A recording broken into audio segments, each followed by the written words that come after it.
हूँ आपके साथ में श्वेता गर्ग और आप देख रहे हैं एबी स्टार और वक्त हो चला है देश दुनिया की तमाम बड़ी खबरों का। रक्षा मंत्री राजनाथ सिंह और केंद्रीय मंत्री किरेन रिजिजू अरुणाचल प्रदेश के तवांग के 2 दिवसीय दौरे पर रवाना हुए हैं, जहां सूत्रों के मुताबिक 31 अक्टूबर को दोनों नेता भारत चीन सीमा पर तैनात सैनिकों के साथ दिवाली मनाएंगे। यह लद्दाख में भारत चीन के बीच बलों के विस्थापन समझौते के बाद पहला दौरा है, जिसके तहत दोनों देश पूर्वी लद्दाख में वास्तविक नियंत्रण रेखा पर पुराने पेट्रोलिंग तरीकों को फिर से अपनाएंगे। तवांग का यंगत्से क्षेत्र दोनों देशों के बीच तनाव का एक प्रमुख केंद्र है।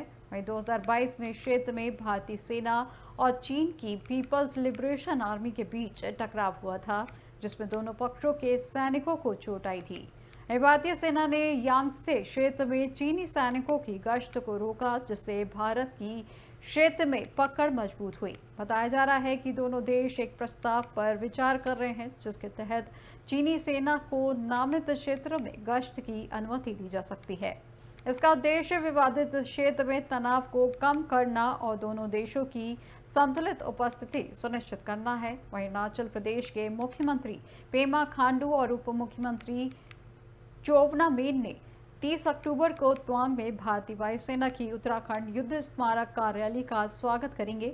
वहीं रक्षा मंत्री का यह दौरा सीमाओं की सुरक्षा में लगे सैनिकों का मनोबल बढ़ाने के लिए है, जहां इससे पहले रक्षा मंत्री ने विजयदशमी के अवसर पर उन्होंने बोमला के पास पर तैनात सैनिकों के साथ त्योहार मनाया और कठिन परिस्थितियों में सीमा की रक्षा करने के लिए उनकी सराहना की। वहीं राजनाथ सिंह ने देश की सुरक्षा को मजबूत करने और स्वदेशी रक्षा उपकरणों के उत्पादन को बढ़ावा देने पर जोर दिया है। उन्होंने असम के तेजपुर में स्थित 4 कोर मुख्यालय का भी दौरा किया है और सैनिकों की परिचालन तैयारियों का जायजा लिया।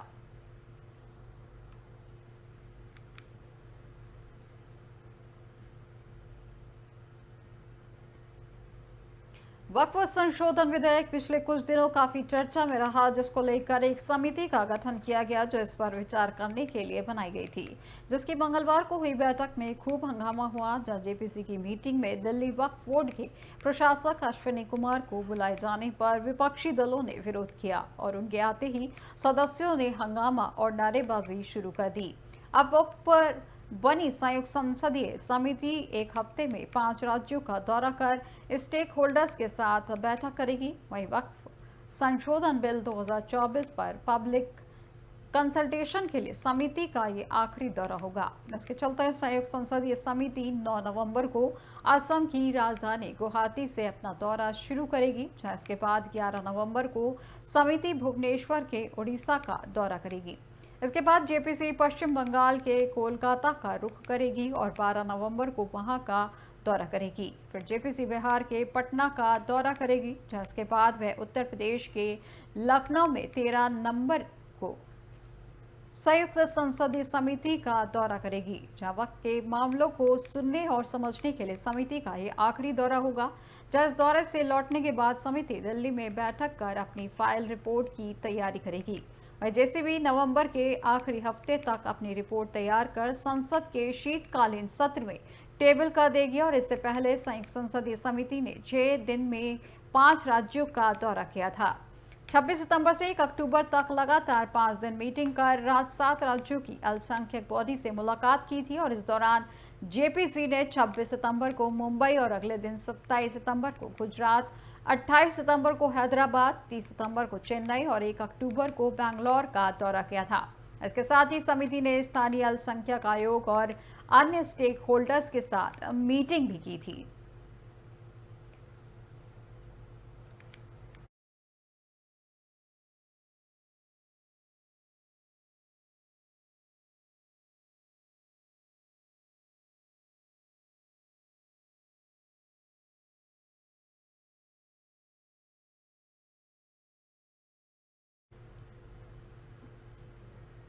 भारत के चुनाव आयोग ने हाल ही में हरियाणा विधानसभा चुनावों में अनियमितताओं के कांग्रेस के आरोपों को खारिज कर दिया है। वह साथ ही इन आरोपों को निराधार, गलत और तथ्यों से रहित बताया। अब इस मुद्दे को लेकर भाजपा ने कांग्रेस को लोकतंत्र विरोधी पार्टी बताया, जो साथ ही कहा कि आपातकाल वाली पार्टी एक स्वस्थ लोकतंत्र को पचा नहीं सकती। दरअसल कांग्रेस ने चुनाव आयोग से कई शिकायतें की थी, जिनमें 8 अक्टूबर को मतगणना प्रक्रिया में धीमी गति के आरोप भी शामिल थे और इस दिन हरियाणा और जम्मू कश्मीर चुनाव के परिणाम घोषित किए गए थे।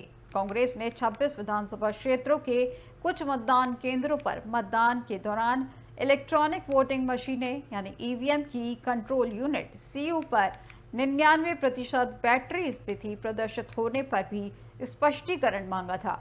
कांग्रेस ने हरियाणा चुनाव में 26 शिकायतें की थी, जहां इस पर मतगणना के लगभग 20 दिन बाद चुनाव आयोग ने मंगलवार को 1600 पन्नों में आरोप का जवाब दिया। वहीं चुनाव आयोग ने कांग्रेस के आरोपों पर कांग्रेस और अन्य राजनीतिक दलों को वोटिंग और काउंटिंग जैसे संवेदनशील समय पर इस तरह के सनसनीखेज आरोप लगाने को लेकर चेताया था। वहीं चुनाव आयोग ने कहा कि इस तरह के गैर जिम्मेदाराना आरोप अशांति और अराजकता का कारण बन सकते हैं।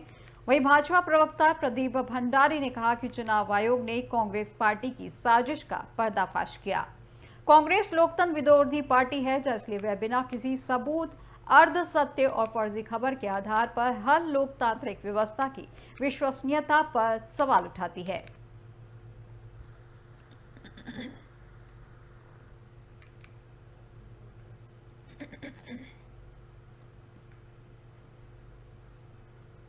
दिल्ली नगर निगम ने दिवाली से पहले एमसीडी के सफाई कर्मचारियों को तोहफा दिया, जब नगर निगम ने सफाई कर्मचारियों की अक्टूबर महीने की सैलरी और दिवाली बोनस को रिलीज कर दिया है।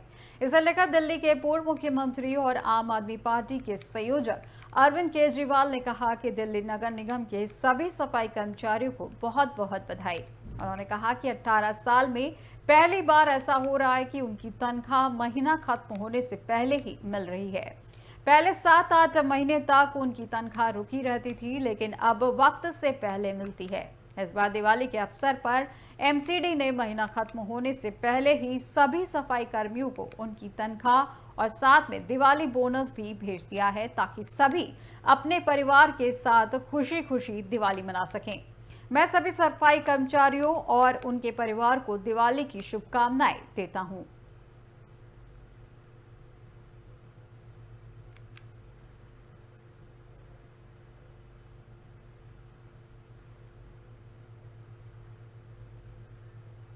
महाराष्ट्र के बांद्रा टर्मिनस पर बीते दिनों हुई भगदड़ के कुछ दिन बाद पश्चिमी रेलवे ने एक नया आदेश जारी किया है, जहां उनका कहना है कि अगर यात्रियों का सामान उनकी संबंधित यात्रा श्रेणी के लिए स्वीकार व तय सीमा से अधिक होगा तो उन पर जुर्माना लगाया जाएगा। रेलवे ने लोगों से स्टेशनों पर अधिक भीड़ न लगाने का भी आग्रह किया है। दरअसल पश्चिम रेलवे ने मंगलवार को एक विज्ञप्ति में कहा है कि रेलवे अपने प्रत्येक यात्री को अपनी यात्रा के दौरान एक निश्चित मात्रा में ही बिना किसी शुल्क के सामान ले जाने की अनुमति देता है, लेकिन स्कूटर और साइकिल जैसी वस्तुओं समेत 100 सेंटीमीटर की लंबाई, 100 सेंटीमीटर की चौड़ाई और 70 सेंटीमीटर की ऊंचाई से बड़े आकार के सामान को निःशुल्क ले जाने की अनुमति नहीं होगी। इसमें आगे कहा गया है कि पश्चिम रेलवे सभी यात्रियों से आग्रह करता है कि वे स्टेशनों पर अधिक भीड़भाड़ से बचें और ट्रेन की समय सारणी के अनुसार केवल आवश्यक होने पर ही परिसर में प्रवेश करें तथा निर्धारित सामान सीमा का भी पालन करें। पश्चिमी रेलवे ने सभी यात्रियों से निःशुल्क सामान की अधिकतम सीमा से संबंधित नियमों का पालन करने की अपील की है।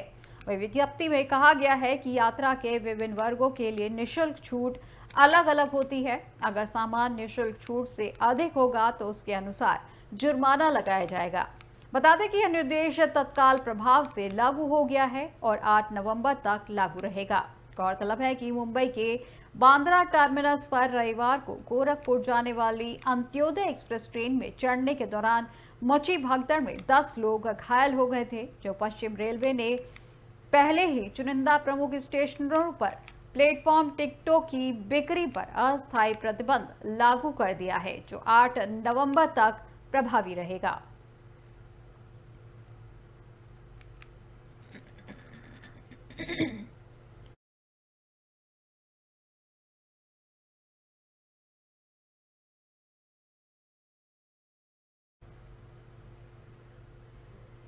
दिवाली से पहले ही दिल्ली एनसीआर ट्रैफिक जाम से थम सा गया है। वहीं धनतेरस पर मंगलवार शाम से देर रात तक हाईवे से लेकर शहर की आंतरिक सड़कों पर ट्रैफिक जाम देखने को मिला। जहां दिल्ली से लेकर एनसीआर में आने वाले शहरों तक में यही हाल देखने को मिला।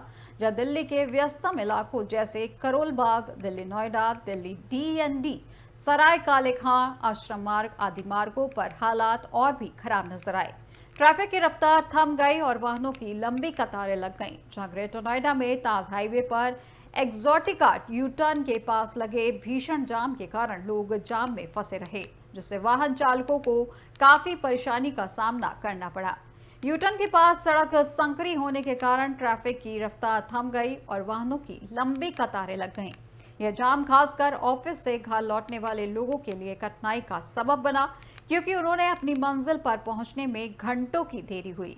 जाम के कारणों में सड़क पर वाहनों की अत्यधिक संख्या शामिल होना रहा, जहां धनतेरस के कारण बड़ी संख्या में लोग अपने वाहनों में परिवार को साथ लेकर खरीदारी के लिए शॉपिंग और बाजार पहुंचे। इस कारण यू टर्न पर वाहनों का बार बार रुकना भी ट्रैफिक जाम की प्रमुख वजह बनी। कई लोग इस समस्या को लेकर नाराज दिखे और ट्रैफिक पुलिस से कार्रवाई की मांग की। धनतेरस के कारण यातायात व्यवस्था को बनाए रखने के लिए कई महत्वपूर्ण चौराहों पर ट्रैफिक पुलिस को भी तैनात किया गया था, जिससे सड़क पर जाम की स्थिति न बने और लोगों को सुगम आवागमन मिले। बावजूद शाम को व्यस्तम समय में 4 बजे से त्योहार के कारण भारी संख्या में लोगों के वाहनों के साथ खरीदारी करने के लिए बाजार पहुंचने के कारण जगत फार्म आदि जगह जाम रहा। वहीं शाम को तिलपता गोल चक्कर, ग्रेटर नोएडा वेस्ट यथार्थ हॉस्पिटल के पास भी जाम लगा। जाम में फंसे लोगों ने एक्स पर फोटो शेयर करने के साथ ट्रैफिक पुलिस को टैग कर शिकायत की। वहीं कई लोग परिवार के साथ अपने मूल निवास स्थान जाने के लिए भी निकले। इस कारण सड़कों पर भीड़ रही, पैदल यात्रियों की भी संख्या अधिक रही। वहीं फुट ओवर ब्रिज नहीं होने के कारण लोग सड़क पर करने में परेशानी हुई, जिस कारण भी ग्रेटर नोएडा वेस्ट के कई इलाकों में जाम रहा।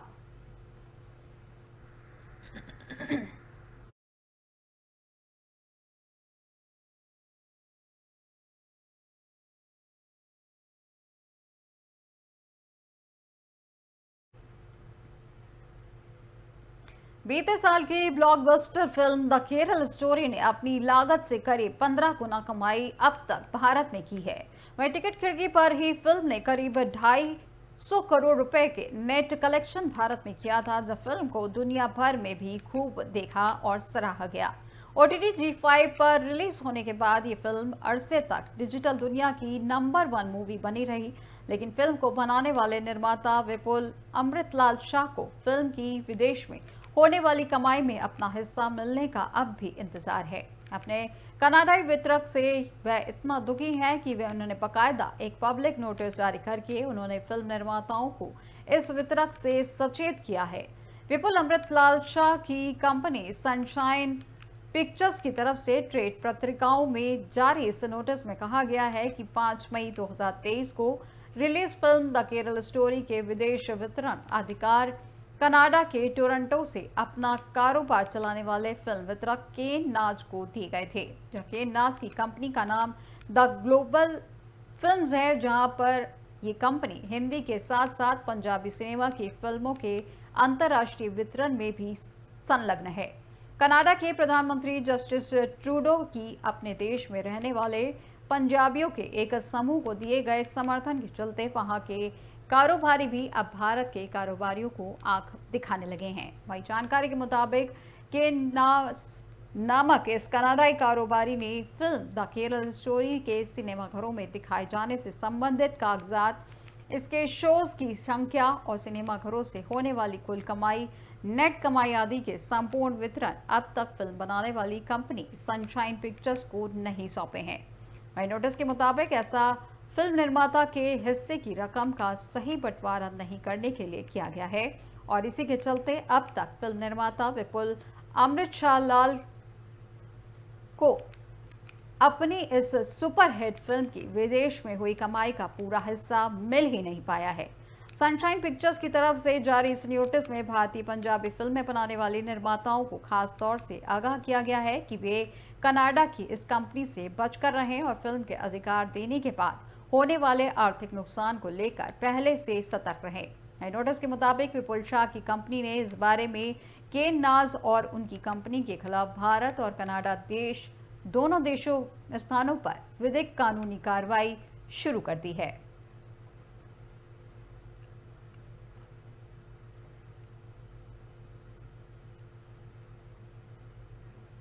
देश दुनिया की तमाम बड़ी खबरों में फिलहाल बस इतना ही और अधिक जानकारी के लिए देखते रहिए एबी स्टार। नमस्कार।